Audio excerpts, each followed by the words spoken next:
మాదిగ అమరవీరులకు జోహార్ మాదిగ అమరవీరులకు ఈరోజు ఎస్సీ వర్గీకరణపై సుప్రీంకోర్టు ఇచ్చిన తీర్పును మాదిగ అమరవీరులకు అంకితం చేస్తూ వారి యొక్క కుటుంబ సభ్యులను మరి తెలంగాణ రాష్ట్రం నుంచి ఎక్కడైతే సుప్రీంకోర్టు మాదిగలకు అనుకూలంగా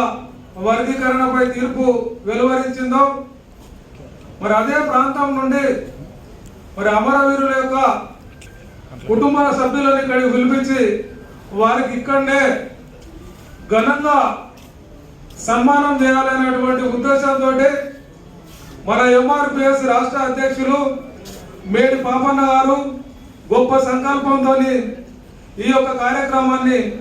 ఈ ఢిల్లీ కేంద్రంగా ఏర్పాటు చేయడం జరిగింది. వారితో పాటుగా మరి ఆ తీర్పు వెలువరించినటువంటి మరి సుప్రీంకోర్టు బెంచ్ 7 సభ్యుల ధర్మాసనాన్ని కూడా మరి స్వాగతిస్తూ హర్షం వ్యక్తం చేస్తూ వారికి ఇక్కడి నుండే ఢిల్లీ కేంద్రంగా వారికి పెద్ద ఎత్తున అభినందనలు తెలపాలనేటువంటి ఉద్దేశంతో ఈ యొక్క సమావేశం ఏర్పాటు చేయడం జరిగింది. ఈ యొక్క సమావేశానికి మరి సభ అధ్యక్షత వహిస్తున్నటువంటి సోదరుడు ఎంఆర్పిఎస్ జాతీయ వర్కింగ్ ప్రెసిడెంట్ మన గురాల శ్రీనివాసన్న గారికి, ఈ యొక్క ఎంఆర్పిఎస్ రాష్ట్ర అధ్యక్షుడు మన మేడి పాపన్న గారికి, ఈ కార్యక్రమానికి ముఖ్య అతిథిగా విచ్చేసినటువంటి మన వరంగల్ పార్లమెంట్ సభ్యురాలు డాక్టర్ కడియం కావ్య మేడం గారికి, అలాగే మరి ఒక మన ఎంఆర్పిఎస్ సంఘానికి వెన్నంటి ఉండి నడిపిస్తున్నటువంటి మన కాంగ్రెస్ పార్టీ సీనియర్ నాయకులు అన్న కొండేటి మల్లన్న గారికి, అదేవిధంగా ఉపకులాల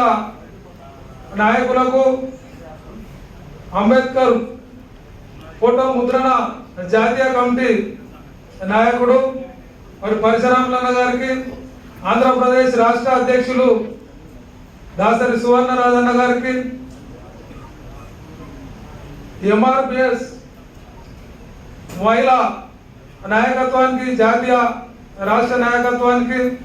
మరి నాతో పాటు ఇక్కడ ఉన్నటువంటి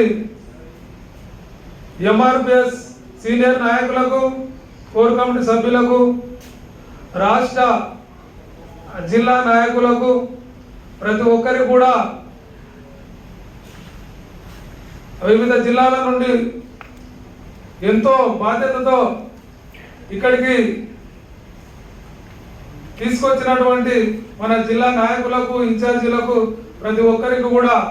ఎంఆర్పిఎస్ సామాజిక ఉద్యమ నమస్కారాలు తెలియజేస్తున్నాను.